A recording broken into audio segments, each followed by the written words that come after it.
So first lesson, knowing is the enemy of learning. So there's a phrase that knowledge is power, and I don't know, it depends on how important power is to you, but that phrase is not exactly wrong, but there's a little twist on it because I notice what people do with their knowledge is not necessarily a great expression of power.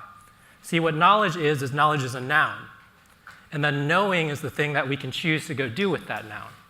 And that's not the only thing that we can choose to go do with it. This is a verb that we're choosing to go do with our knowledge. And just like really any two verbs, it's really hard to do two verbs at once. In this case, this person's trying to juggle and ride a bicycle at the same time. It's a lot harder than doing just one of those two. And in the same way, it's hard to be in a state of knowing, a verb, and in a state of learning, a verb, at the same time. It is kind of like juggling and riding a bicycle.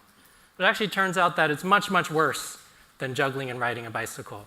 Because in our brains, doing the verb of knowing actually shuts down our ability to learn entirely. Now, what does that mean exactly? So there is chemistry that's released from your hippocampus that basically lets you move short-term memories to long-term memories.